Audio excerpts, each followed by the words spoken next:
Our second presentation today is one of the most fascinating UFO stories that I have ever read about, and I've read every piece of literature I've ever been able to get my hands on.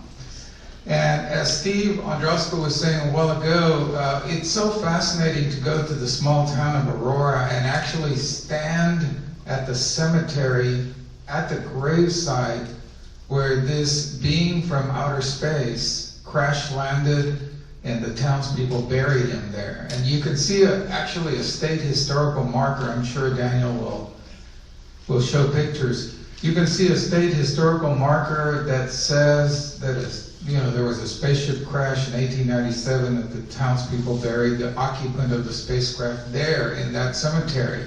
And actual state historical markers. So it's one of the few places, if not the only place in the United States, where an event like this has been given a marker, a historical marker. So fascinating. And we had a great time when Aurora had its town UFO festival a few years back. Unfortunately, it didn't continue. There were funding issues. The city manager, I think, ended up in jail or something. Daniel can talk more about that. But anyway, without any further ado, my good friend Daniel Jones drove all the way from Dallas to present today. Thank you, Dan. Thanks, Noe. It's really an honor to be here at the McAllen Library to be able to present this really interesting story and case, and what I like to refer to as a legend to you guys. And as Noe said, it's something that I think many people have heard of. It's something that has been in literature, it's been in the newspapers, it's been on TV shows. How many of you guys have heard about the Aurora UFO story at some point? Wow, that's really cool. Well, it's most of us, it looks like, have. And what I'm going to show you today will be probably some of the lesser known things about this story overall. My sharing about this is not to convince you that it happened or that it didn't happen, but to show all the information that I can possibly find about the case whatsoever. What I found myself doing over the last several years, and and thanks to Noe and Stephen and many of the other people who were involved with that event that we put together 8 years ago now, back in 2016.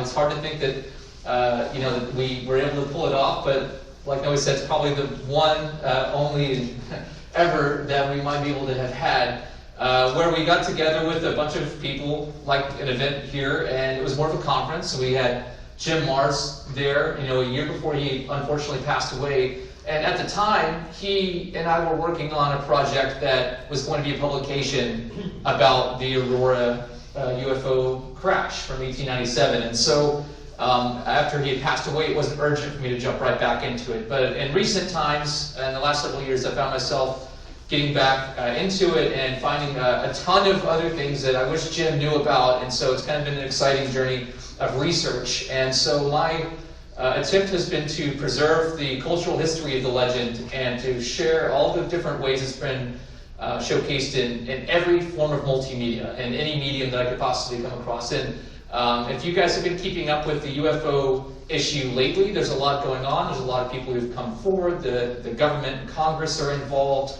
A lot of publicity, a lot of media. And while my talk isn't directly related to those things, I think that it's important to keep this story in mind and how it relates to what's happening today, and maybe how we can move forward with what we learned from this type of case. Whether it's facts, fiction, or as I like to think of it as folklore, there's a lot we can learn from of this, and it can inspire some interesting ways that we can go into this subject moving forward into the future. So I'm going to jump over here and start from the beginning. I've got a lot of information, so if there's anything that you're curious about or wondering more about, I'd be glad to get more into everything. There's a lot of stuff. So, my name's Daniel Allen Jones. I'm actually a musician by trade. I'm a private music teacher, but I'm also interested in a number of other subjects dealing with the unexplained, which is something I've been researching for over a decade now. I'm really interested in history, wildlife, and archaeology. So I consider the work that I do as an amateur anthropologist, work with cultural anthropology, because a lot of what we're looking at with this isn't just the phenomenon itself, which that's fascinating, but it's also important to consider the ways in which we interpret the phenomenon culturally. Just as Stephen was pointing out, It's something that we see throughout history as a way that we perceive different things in our reality based upon where we are in that given time frame. So it's something that maybe we'll continue to do into the future as well. I manage a media page called The Vortex, where I share videos like presentations or interviews or on-location segments of all kinds of things. While the UFO phenomenon and investigation thereof is fascinating, I like all kinds of other interesting subjects, and you can find all of those things on there as well. As I said, I'm a musician. Here's my band. I think one of those is actually Cosmo here. We toured all over the galaxy. That was way back in like 2015, I think. So Del Rio. So yeah, and I also manage a page called the Texas UFO Network. We have over 8,000 people on there, and I have a UFO literature page as well with a lot of really cool information, good resources. So there's some really good information that people like to share. If you have something that you're interested in telling, sharing, or reporting, as far as if you have a sighting or whatever experience, there are a lot of different ways you can help get that information out there. Groups, MUFON, other organizations, there's a lot going on, so let's stay in touch on that. The focus of my talk today is going to be on the Aurora, Texas legend, which has been referred to in many different ways, sometimes the UFO crash, an alien grave, but this story originated from 1897, just where Stephen left off. So I'm kind of glad that we got to pick up where that ended, because it has a lot to do with, I think, a lot of the cultural outlook on these things affects how these things move forward and what we can do to learn more about them. And there's a lot of really other great historical phenomena here in the state, as Steve mentioned, Marfa. We have the story about the saucer from Denison. But this one I think is really important to consider, how out of the airship stories, what was referred to as the Great Airship Mystery, or as this edition of the Dallas Morning News calls the Great Aerial Wanderer. Here you can see there are over a dozen different stories pertaining to stories and sightings and reports about what people were calling the airship at the time. And here in the middle, in this middle column here, is this one about Aurora. And how many people here have ever been to Aurora before? A few. Pretty cool. Well, it's not too far outside of the Dallas-Fort Worth area, but this story appeared in the April 19th edition of the Dallas Morning News about something that occurred 2 days prior, as you can see up here, April 17th. It was called "A Windmill Demolishes It" by a man named S.E. Hayden. This name gets misspelled so often. I found that there are probably over half a dozen different ways people have tried to search for this person and refer to him. So there's a lot of really interesting little notes and things like that I've found throughout this. This is probably the only picture of him that exists. And there's a lot of really interesting historical information I found and non-UFO related research as well about all of this time frame. So there's a lot of questions about why did this story end up being probably one of the, if not what I think is the most notable or well-known airship case from that time frame. To give you a sense of perspective, there's North and South America. Here we are, and zooming in a little bit more, Dallas-Fort Worth area. I'm here in the Fort Worth side. Just northwest of Fort Worth, you can see this little red outlined area way up there in the top left corner. That's Aurora. It's not very big. If you didn't know where you were going, you drive right through it. And what we call the crash site and then the grave site are really not too far, maybe just about a mile or so apart. Maybe not even that. That's kind of where it is as far as the location of the town. In the 1890s, there was really a challenging time for Aurora because they had a lot going on. This is from some of the historical records that the Historical Society there in Wise County were able to glean from a lot of different people, the old-timers, and some interesting things that they could locate. To give you some background, it was incorporated a number of times throughout the years, but eventually around 1871, they finally all got together and said, let's make this an official town. And unfortunately, there were some challenges they had along the way with that. They had a boll weevil infestation, the crops died, they had a bad sickness, which was a spotted fever, so an epidemic that really killed a lot of the crops, and unfortunately then the sickness that killed a lot of the people. It became a dying town, and there was, as you can see, a mass exodus. Beginning right at the 1890s, there were plans to try to revitalize the town, to bring in more people, more business, but it was actually, it's seated in what's called Weiss County. It was the biggest town. They had thousands of people, and then suddenly there's almost no one. It became a ghost town very quickly. In the 1890s, there were plans to put a railroad through town, and that really obviously was one of the big things to bring people back. Cars were really not widely accessible until a little bit later on, but they actually abandoned those plans, and it felt like it was sort of the last nail in the coffin for Aurora. And so one of the prevailing reasons that people have come up with as to why this story was made, as to to try to figure out how to bring people in, was to conjure up this story. A windmill demolishes it to try to bring people back into a dying town. And sense can be made out of why that might have happened, but it's a really difficult situation to put into perspective, considering the proximity of the time frame. And this is not an isolated instance of a story. There were many stories like this, even in that same newspaper. So to try to bring people into town, sure, maybe that was something that was an attempt by making this story in the newspaper, but it never really did anything for the town. Not until decades later, almost a whole century later. The story itself is broken up into a few different chunks. We're going to read along and really get an idea about what happened here in Aurora, whether this is supposed to be historically factual, whether this is all concocted as a prank or a hoax, or whether there is some historical basis. I think that some of this we can learn from and get an idea about how to look into not only historical cases, but how this might help us moving forward with the UFO phenomenon. It says, Aurora in Weiss County, Texas, April the 17th, to the news, about 6 o'clock this morning, the early writers of Aurora were astonished at the sudden appearance of the airship, which has been sailing through the country. It was traveling due north and much nearer the earth than ever before. Evidently, some of the machinery was out of order, for it was making a speed of only 10 or 12 miles an hour and gradually settling toward near it. It sailed directly over the public square, and when it reached the north part of town, it collided with the tower of Judge Proctor's windmill and went to pieces with a terrific explosion, scattering debris over several acres of ground, wrecking the windmill and water tank, and destroying the judge's flower garden. Just keep all these things in mind, and especially if you've been paying attention to any of this stuff recently, the idea of not only people having sightings of objects of unknown origin up in the sky, but perhaps even that some of those objects have come down and landed or crashed. And in addition to that, that debris, metal, some kind of material has been retrieved. This is a really interesting notion to consider, that while this is a hot topic right now, that people were discussing this over 100 years ago. It continues to say the pilot of the ship is supposed to be the only occupant on board, and while the remains were badly disfigured, enough of the original had been picked up to show that he was not an inhabitant of this world. What's really curious about this is that most all of the other airship stories dealt with people that seem to be mostly human in appearance, whereas this one kind of describes something otherworldly. So that's really interesting.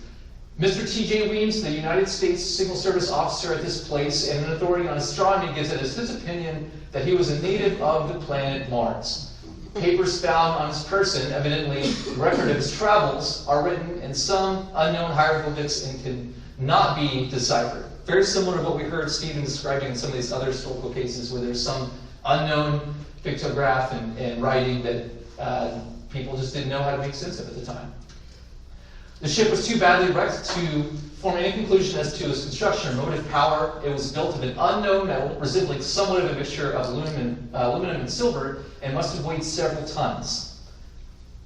The town is full of people today who are viewing the wreck and gathering specimens of the strange metal from the debris. The pilot's funeral will take place at noon tomorrow, signed S.E. Hayden. Now, there are a lot of things there that we could get into and really break down what that original article discusses. But to, again, put things in perspective, before even this, the Wright brothers, a man named David Schwartz, who is Croatian, he invented one of the first ever, if not the first ever, rigid dirigibles, which is an airship, in 1897.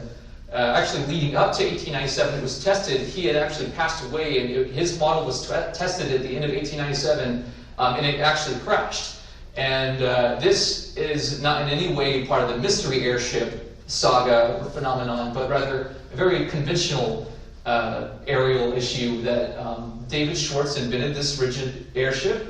It crashed in 1897, and they said at the time that the most, basically, most abundant material or metal that was used in creating airships was aluminum. And this is actually historically documented. So it's curious that they were saying that pieces of aluminum had been found. And then, of course, 6 years later, the Wright brothers have the flyer, Kitty Hawk. And then that's where we as society now think of modern aviation kind of going to there. So to kind of take you along a journey of the history of the legend, there really wasn't much published at all from this point on until about the late 60s, when it pertains to the legend itself. However, there are some other indicators along the way that can give us some insight into whatever else is going on sort of in the mundane history. But unfortunately, as I mentioned, the town is dying. In 1901, the post office pretty much left Aurora. In 1906, they stopped getting mail pretty much altogether. In 1907, a history book came out called Pioneer History of Wise County by this man, Cliff Cates. And unfortunately, it doesn't mention anything about the legend, which is one of the things that has been given as a reason to estimate why maybe this could have been real or not, and if maybe it was, it probably should have been included in this history book, which doesn't mean that that's the end-all be-all of its reality, but it just shows that there are things that can be documented throughout the time frame and the area. Here, I was able to, fortunately, found an original copy of that book, and these are some old-timers who lived there in the area who I interviewed, who told me all about living there and history and all these things. He had a private museum, as he referred to it, which was a building on his property. He had all kinds of things, not necessarily about UFOs or aliens or the Aurora legend specifically, but about history in Wise County, and they were able to find this original 1907 copy. Pretty cool. A lot of other interesting things I was able to document through the help of the historic community, Wise County Historical Commission there in their museum, and they had class photos, a school, a lot of really interesting things, and another kind of area of interest, you have Fortean phenomenon, Charles Fort, who was really looking into the airship story before a lot of people. He wrote the Book of the Damned in 1919, which is the first, probably considered the first UFO-related book. They didn't really call it UFOs back then, but he actually says something really interesting here in his book, New Lands, in 1923. Basically 100 years ago, he's saying, against such an alliance as this, talking about pranksters and conventional explanations, or trying to kind of debunk the ideas. He says, I see there's a small chance for our data, the data being hoping that it could be of ET origin or non-human origin. He says the chances in the future that I'm talking about now, if in April, specifically April of 1897, extra-mundane voyagers did visit this Earth, likely enough they will visit again. And then the alliance against the data may be guarded against. So pretty interesting comments from a book 100 years ago, before the subject had really even been established. The man who claimed that it was an inhabitant from Mars actually passed away in 25, and I was able to locate his headstone, not in Aurora, but nearby in Oliver. So that was T.J. Weems. He was a blacksmith, and some people contest that he was in the Signal Service, or was an officer, or that he knew anything about astronomy. But this is to show he was a real person, and he was a blacksmith, as the records indicate. Wise County Messengers, their local newspaper, they come up with all these different things throughout the years. They showed that in 31, they look back and they talk about some of the things you can see.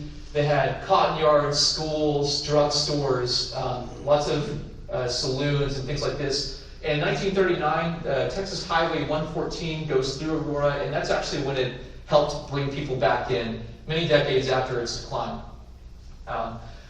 And this time frame, just to discuss a little bit, preface this, the idea of this story entails that the wreckage not only was taken away by whoever, but maybe some of it was buried with the occupant, and that some of it was thrown down the well, which was connected to the water tower tank and the wind on the Proctor's property, which eventually became inhabited by the Oates family, who moved in from 1945 to 1946. And they had a gas station here up front. And I was fortunate to talk to the son of the man who moved here with his family. about their time there, using the well, and a number of other things, and we can get into that a little bit. Most of us know that in 1947, the Roswell incident became, it actually didn't become a sensation until years after this, but that's when it supposedly occurred, and there we have Jesse Marcel and Roger Ramey. They're holding up what looks like tinfoil. You guys have all probably seen these photos before. Well, this photo shoot was not taken in New Mexico or in Roswell at all. It was actually in Fort Worth, Texas, which is 20 minutes from Aurora, which is kind of curious, but interesting Roswell-Aurora connection there.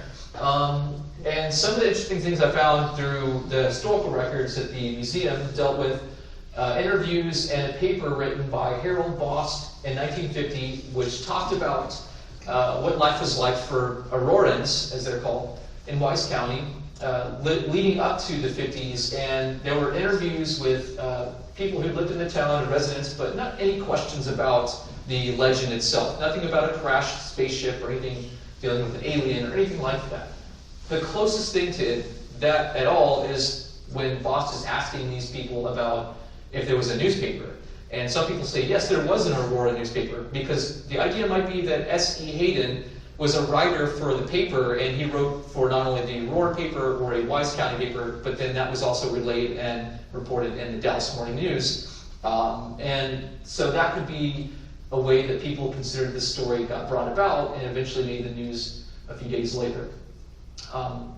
After having used that well, the Oates family decided to seal it off in 1957. It's hard to see, but this is the seal they put over the well. So after 12 years of drinking from that well that supposedly had this material that crashed, this wreckage, they decided that it was not healthy or something was going on. It was not, used, and so they called it quits. And there's some issues with what people consider happened to the Oates family, having used the water and things like that.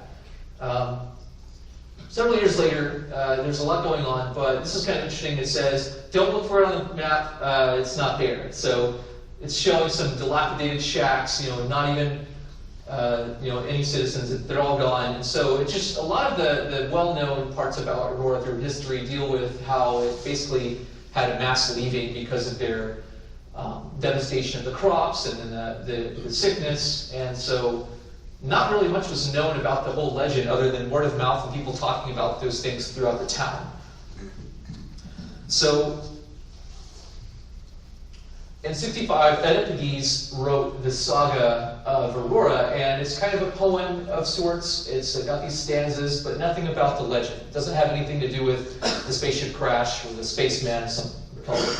And so this is also one of the things that people say is a reason why maybe it was never historically real, but that it should have been recorded in something like this. Well, we find sometimes that would help to know that if it did happen, it could be recorded. And but we also know that that's not always the case. That sometimes things don't get recorded, and that do happen or did happen and have historical validity as well. But what the interesting thing is that around this time, in '66 specifically, some of the writers, Jerome Clark and others, actually Jacques Vallée, Donald Hamlin, and many people who are interested in the UFO phenomenon, who had been diving into early reports of aerial phenomena, the old airship stories, they found a lot of them in various ways and were able to investigate them many years later. And so a whole international effort was launched by various researchers, independent researchers, organizations, in an attempt to figure out what actually happened, not with just all of the airship stories, but specifically with Aurora as well. So people started coming from all over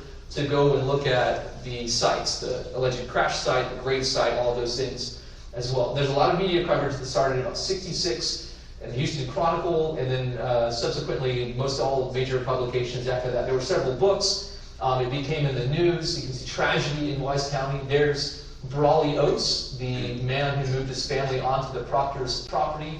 And then all these headlines start coming up. Wise County reports are tops, hoax, Aurora spaceship crash site still draws visitors. Really interesting to see this. It continues. In '68, someone named Robbie Hansen, she claimed that she was living at the time and basically says that was all a prank and that it was just a joke, and that these guys were just pulling everybody's legs. And there's a lot of people that start writing like Talbert.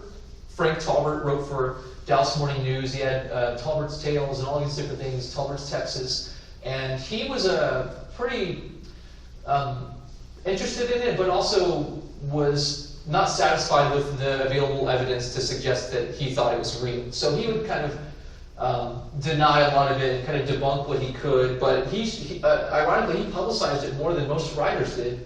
He gave it a lot of publicity, and so here he is writing about it in '69.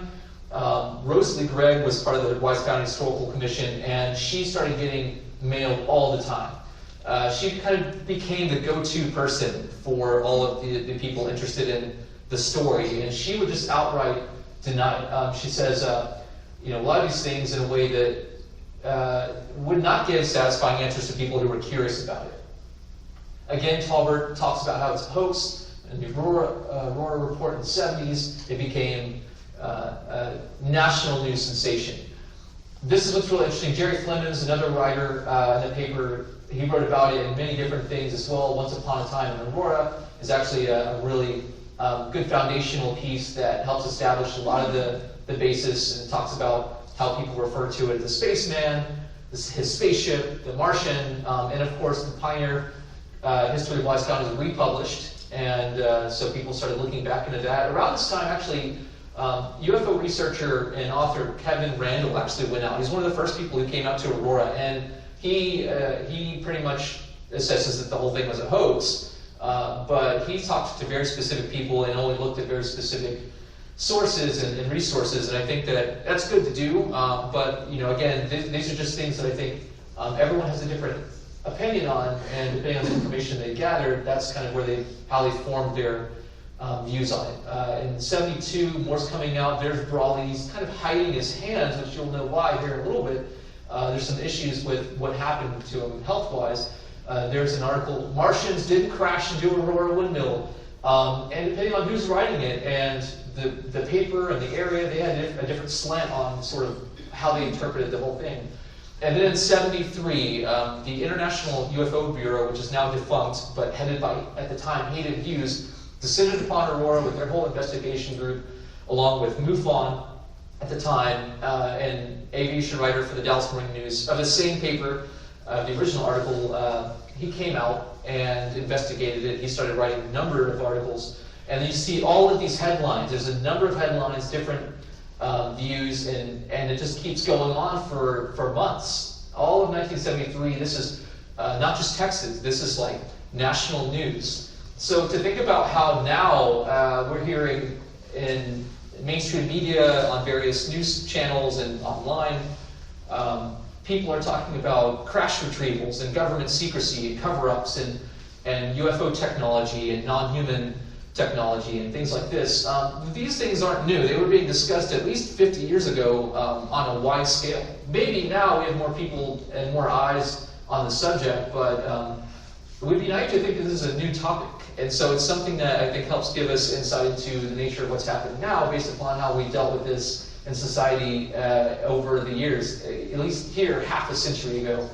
And so it became a legal battle, as you can see at the bottom, because Hayden Hughes of the International UFO Bureau wanted to and attempted to go take the legal route to legally exhume the potential body within the gravesite. The Cemetery Association threatened with a counter lawsuit, and unfortunately that put a halt to the whole thing. There's a lot of fun artwork that these newspapers came out with too. A whole series of artists came out with this. And of course, my good buddy, the late Jim Mars, he was there on the scene in '73, reporting and investigating, getting some research that he could actually carry through and still relevant today, which I think is great. And it says, UFO crash site, nobody here but us chickens. And so at the time, when people came back and realized that this is just something that has kind of fallen into by way of like maybe being an urban legend, and that few people have really been discussing it other than locals until it hit national news. All these people started descending upon Aurora with metal detectors and really wanting to get their hands on something. And some people did, and some metal was tested. I also think it's a bit ironic that the physicist that tested some of the metals' name was Dr. Gray. So he tested this metal and says that some of it, high concentrations of aluminum and zinc, and that some of it still needs some further testing. And this type of testing would continue to happen throughout the years. But I find this interesting considering that some people say that this has never happened, that no testing, no material has ever been found. Well, material has definitely been found out there. Whatever its origins are can be discussed, whether it's mundane or exotic or anomalous, that can be discussed. But a lot of metal has been found, and some people claim that they've held on to it and just passed it down. And unfortunately, at the time, because of the attention it got, Brawley Oates came forward and basically had said that he thinks maybe that, and I have to be careful in saying this, after talking with their family, his son specifically, Bill Oates, they say that his health conditions were not a factor, were not contributed by drinking the water. But some people say that that's exactly what Brawley and his wife Bonnie said, that they thought that the water was contaminated because of that alien spaceship. But some of his family say that no, he had gout, it was really bad arthritis, and maybe it had something to do. But they thought that a lot of the people reporting on this and putting it in shows sensationalized that and were taking it out of context. I don't really know, but unfortunately he's not alive anymore. He came out around this time while it was sort of fresh in the press. So there's a lot of interesting stuff. One of the other factors in all of this is that there was an alleged headstone here that this is a picture that I got both of these from Jim Mars. The original headstone apparently has either been there the whole time or someone put it in place. From what I've been told, there are some people that say that before 1972, 71, or 70, that this wasn't there. There's no way to really know for sure, but some people say, as Jim thought, maybe this had always been there, and then it's half of a, as you can see, it's a hewn rock, it's not a fashioned stone, like a gravestone, but some people thought maybe there was another half and it portrayed a full picture of something. So you can see this etched outline. Jim thought that if you doubled it up as a mirror image, you'd get a full shape of some kind of, object, maybe the craft. It's it's creative. It's very curious. But as I said, the Cemetery Association threatened anyone with a lawsuit who came digging. And at the time, I should also say that when they tried to do this, there was a night watch at the cemetery for like 2 weeks. And basically, as soon as the watch ended, the headstone went missing, and there were drill holes found in the exact location. Jim Mars, he asked Bill Case, who was the writer-investigator here, what he thought, and Bill told him that he thought it was the government. But, that's hard to really pin down who or why or where that went, but that is interesting that something happened. So that has been gone for 50 years now. And again, Jim thought there might be more to it. And so they stopped it. That was the end of the main investigations done. The next year, Rosalie Gregg published this History of Wise County, which actually does have quite a bit of the history of the legend. And also Edith McGee's wrote another book called Aurora, The Town That Might Have Been, which also talks about the sensationalism. And she was an adamant debunker and denier of the whole thing because of specific people that she talks to, which were alive at the time, who said it didn't happen. Although some people were alive and said it did happen. So, as Jim says, it's kind of depending on who you talk to. As I mentioned earlier, the following year, Rosalie Gregg had submitted a manuscript to the Texas Historical Commission, which approved an official historical marker that is still there at the site, erected in 1976, and it talks about several things, but as you can see here, it says the site is also well known because of the legend of the spaceship crash nearby in 1897, and the pilot killed in the crash was buried here. So it's kind of a fun tourist destination for a lot of people. It's the same one, still there today, and now there's a little bit more, but it's impressive to think that it's been officially recognized as a legend by the Historical Commission for over 50 years now. Really neat. And Jim Mars was also a writer for the Fort Worth Star-Telegram in 77. He wrote about it as well. It's an enduring mystery for many. And unfortunately, in 78, Brawley passed away. And so the man that had these giant conditions on his hand, unfortunately, passed away a few years after that. In 79, what's really interesting is in Time magazine, there was a small excerpt here, and I actually have this copy. And many people used this as another way to sort of debunk the whole thing. Ed McGee is quoted as saying, why the Judge Proctor, never even had a windmill. And so many people have said, well, the whole thing is false. It's all a hoax, because he actually, the judge who they mentioned, who might not even have been a judge, as some say, Judge Proctor never even had a windmill. This was actually proven later to be incorrect, and that a base for the windmill was discovered on their property. And Raleigh Oates, the man who passed away, attested to that. He claimed that in several interviews, that while reconstructing the well that they wanted to use, they found the base for what would have been a windmill, or a windlass. So there are some really interesting, controversial information about this whole thing. A lot more media in the 80s as this continues on. I think this is kind of a fun time frame because it seems like it's dying down and being forgotten about. Some tabloid stuff almost. It says the most amazing UFO case of all time. So it's highly regarded in many ways, even if it's considered a hoax or if it's considered the real deal. It gets a lot of publicity, probably more than most any other UFO case next to Roswell or some of the other really big ones. MUFON's publishing about it, and, as well as the journal Pursuit. 83 on the anniversary, they come out with a really cool piece here in the Dallas Morning News, again the same newspaper.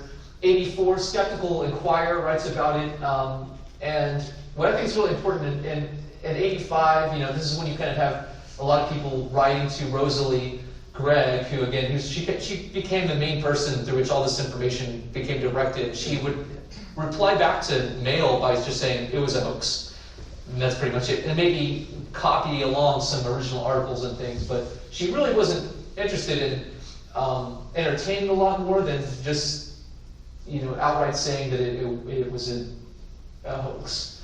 But here's what's really cool. In 86, a movie was made called Aurora Encounter, and I think I originally found out about this, from Noe, and I think it's something that many people, if around the 80s, you might have seen it, but it was very low-key.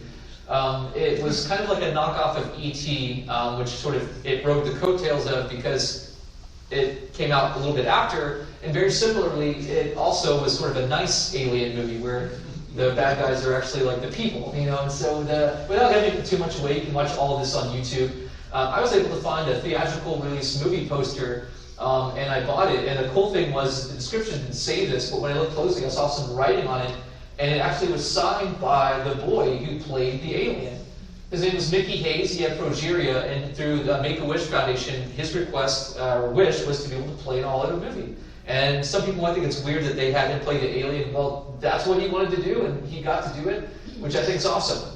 Another cool sort of side note, the artist who did the official theatrical poster artwork, his name was Kazu Sano. He's a Japanese artist. He's more well known, if not anything else, for a movie, for artwork he did just a few years earlier.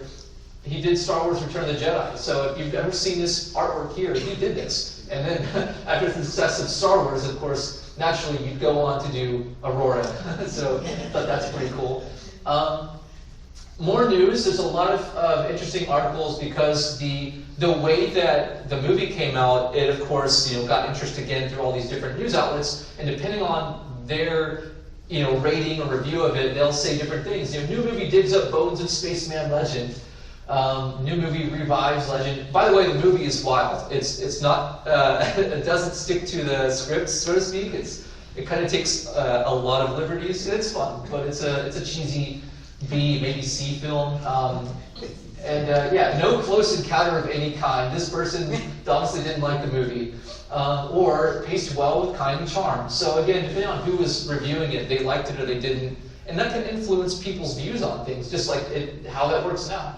It was in the later years, in Omni magazines publishing about it, more literature in 88 and 89. This is an indirect mention because sometimes this comes up in research and questions come up. If you follow along with the UFO topic and its history and the culture of the people involved, many of you probably recognize this man or know his name, Bob Lazar. He has a lot of interesting claims. There's a lot of media done on this person and his testimony. But why I'm bringing him up is because at the time, it was discovered that in the defense budget bill for 1985, fiscal year 87, there was something in the bill with a code name Aurora, which was an secret aerospace project. And so a lot of people, mainly a guy named Bill Sweeten, started to write about this and publish articles about this supersonic spy plane called, or dubbed the Aurora as a code name. In 1989, Bob Lazar actually, and people might not remember this because of a lot of the other more interesting claims, I guess, that he's come out with that are more popular. Bob actually said in an interview in 1989 that he saw the Aurora craft coming out of Groom Lake when they were coming into a dreamland, which is Area 51, on a bus. He says, "I've seen the Aurora."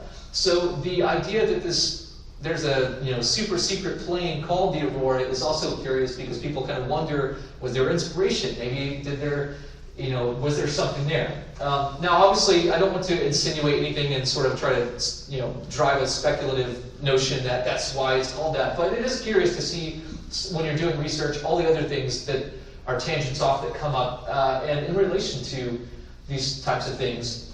Into the 90s, it's still going strong in some of the newspapers. Aurora Spaceman exposed as a hoax still draws the curious. That can still be said today, and it has. Several of the more recent articles still press the hoax narrative, but also because they know that sensational headlines grab attention and sell papers or get clicks now. So there's a lot to it. A really interesting book, actually both of these are, about the whole thing, The Great Texas Airship Mystery by Wallace Sheridan, I think is a really good overview of the whole Texas airship story. Aurora is in there, of course, and of course this one on Roswell, Kevin Randall and Don Schmidt is a really good book as well on Roswell. They mention Aurora in there. Magnolia discusses this in '92. And I just found this a few months back, or maybe a few weeks back in December.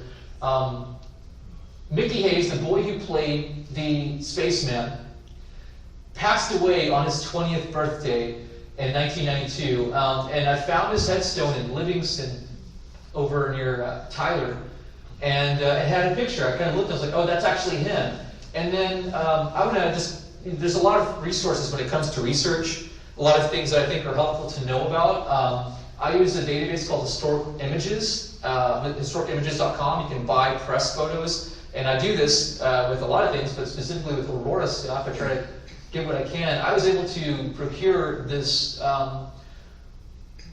media photo. It was taken not even a whole month before he had passed away. That's him. That's the photo, but I was like, that's not really all that good. But I was able to actually find the real photo. That's Mickey. He had progeria, just like it's an aging condition, so he looks a lot older and a little bit more malformed, unfortunately. So rest in peace, Mickey. His movie Live On Forever. In '93, a witness came forward to discuss where he remembers the headstone, which was portrayed in the UFO Hunters. This show, Encounters, talks about it in '94. 95, Star Telegram, and another book comes out. In '96, there's a lot of more media stuff, more mail. And of course, 1997 is the 100th anniversary. There's another big MUFON investigation done.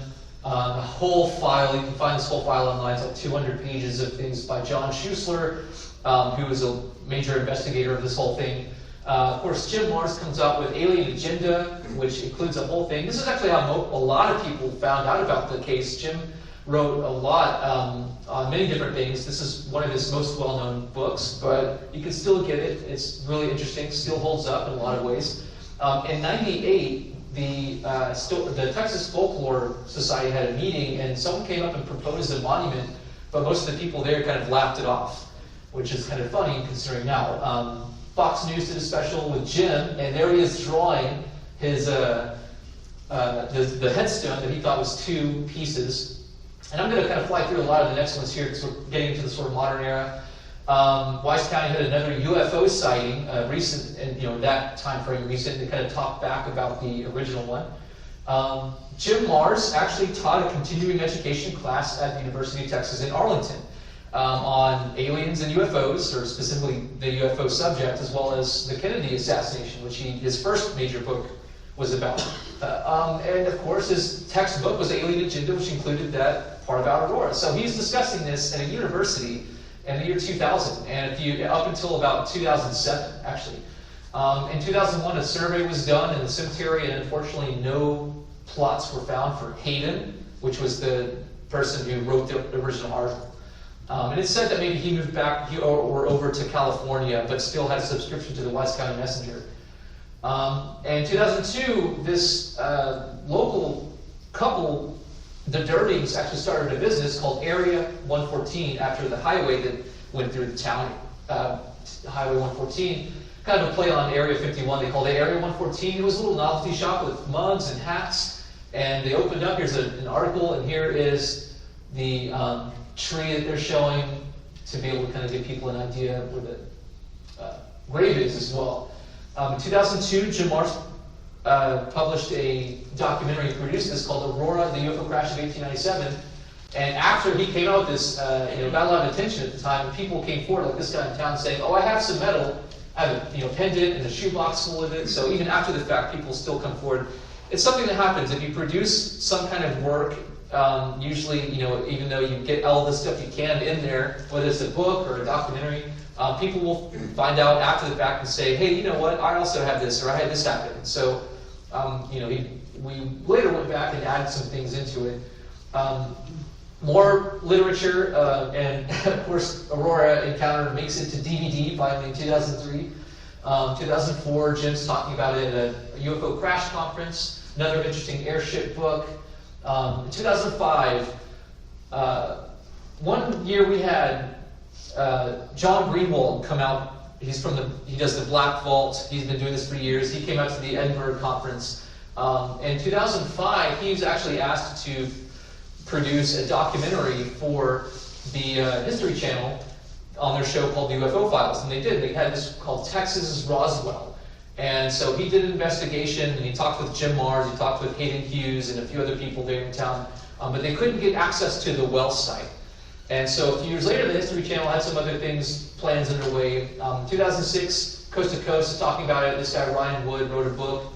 He has some interesting documents which show that after the Battle of LA in 1942, that the Joint Chief of Staff, Marshall, requested, I think, to the president at the time all information about UFOs from 1897 to the present. And if that's a real document, that's really interesting. If not, then it's too bad, but it's curious. I'll just mention this quickly. So in 2007, this WGN News, they were doing a follow-up report on the O'Hare incident up in Chicago at the airport, which happened a year prior. And they saw this guy. They probably interviewed a dozen or more people. They found this guy, sort of happy-go-lucky, who was heading off to basic training. And they asked him, they were like, "Do you believe in little green men? Do you think it's this and that?" And so, of course, the reporter's downplaying it all. And he's just having fun. He says, "Yeah, I've been to Aurora." Well, this ended up accumulating millions of views. And there was a spin-off or like a remix done and all this stuff. And like I said, so the History Channel the following year actually gained access to the well. And so Jim Marrs came on. It's the History Channel, UFO Hunters. The episode's called First Contact. And they sent Pat Usker down in the well because they got to finally unseal it. He unfortunately didn't find anything but a snake that had fallen in, which they let loose. They didn't test the snake, but they did test water. Some people ask me, did they test the water? They did test the water.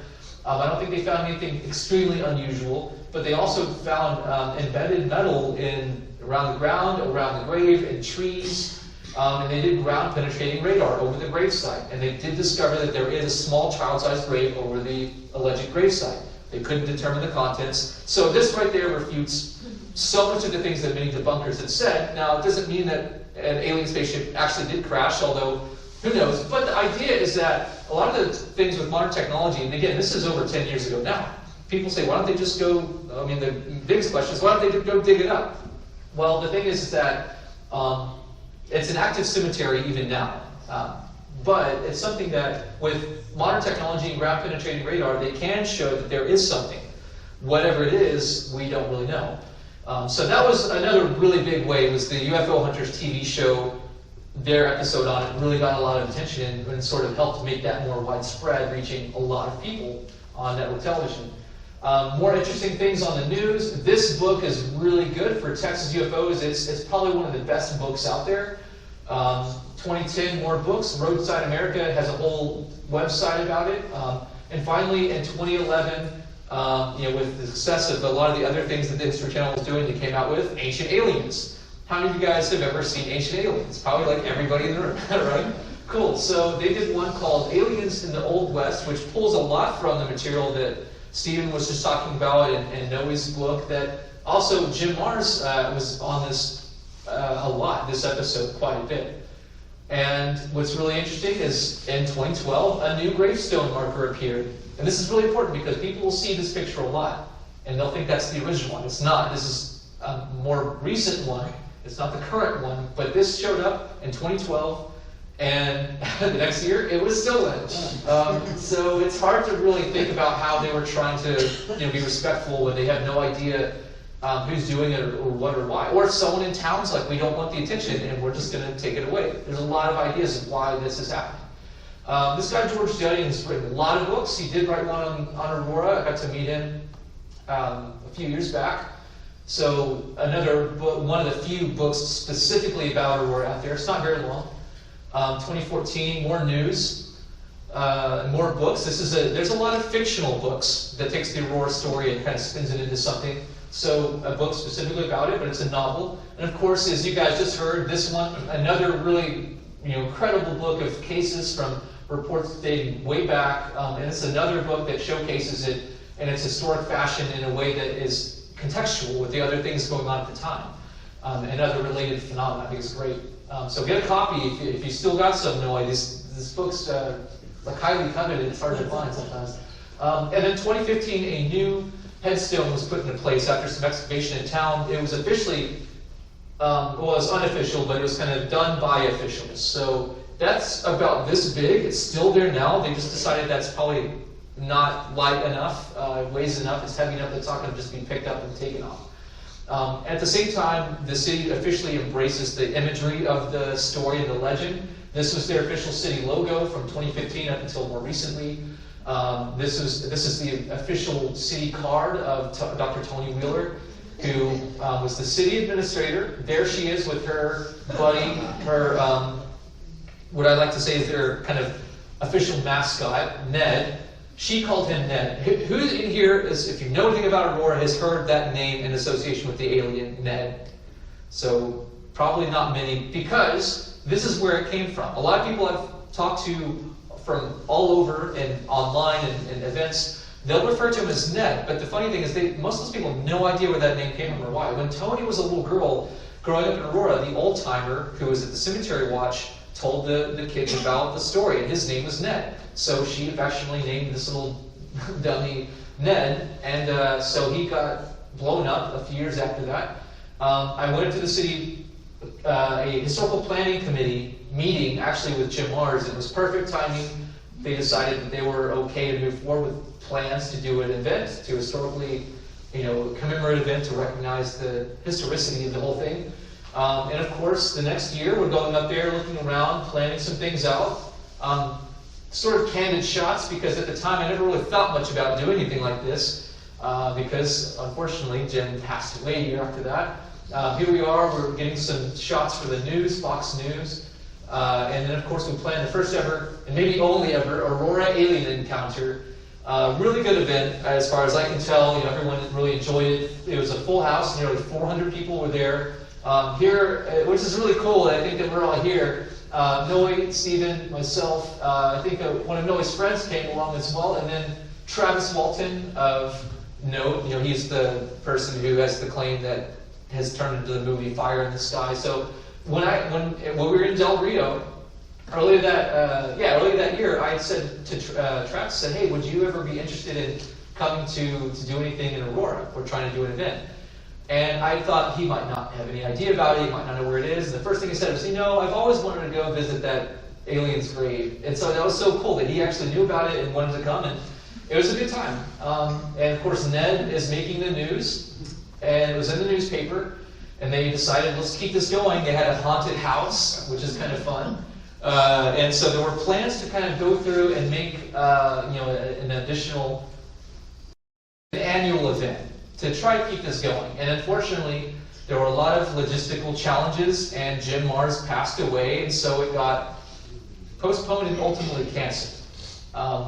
Until something else changes with the city, I don't know that we'll ever be able to do anymore. It would be really awesome, but it would have been a cool lineup, and it's something that maybe there could be some thoughts on. I had held subsequent meetups, but because of the success of our first event, they were able to establish a monument. There's the city logo. That's how it normally looked, with the spaceship and all that. It uses the iconography of a flying saucer type disc, like we were talking about earlier, simply because that's a little bit more relatable in our, scope. And so there's this ship, and there's the windmill, there's Ned hanging out, and it's still there today. Of course, this is kind of a fun time frame where I took Ned on tour. There he is visiting some relatives in Roswell. He's got his official shirt on. Ned made it onto Expedition Unknown. With me kind of holding him up there with Josh Gates. That was pretty cool. The episode was filmed in Roswell. I held a meetup there at the locations, both crash sites and grave sites, made the messenger news. There was about 100 people that showed up. It was pretty incredible. This guy Stratton Horace, who was a lawyer in Dallas, offered a substantial reward for the whereabouts of the original headstone. I think it's up to 10,000, he said now. I don't know if that's just going to really hold that up, but that's a lot of money. So if you know anything about where that headstone is, go with this guy. Cary Agrid came out with a fictionalized novel called Traveler about the story. He actually made a whole mock-up little alien, his own version of Ned, called the Traveler, in a little coffin. And that was really cool. I got to meet him. And at that time, the following year, I took Ned on tour. There we are on the anniversary. People go and they leave all kinds of wacky trinkets and totally unrelated items. There's like a little lighter and pennies and stuff. And I got him in a wheelchair. It was only appropriate because he was in a bad wreck. And so there he is out in California. And he's been all over. He gets a lot of attention. He's got his space shoes. There he is with Giorgio aliens, right? He's been down to Edinburgh. He's been over to the International UFO Congress. He's visited the Marfa Lights. We went to Extraterrestrial Highway. We went to Area 51. He likes to travel and get around. And so that was a lot of fun. I brought him back. He's not mine, but Dr. Tony Willard, the city admin, graciously let me take him on tour.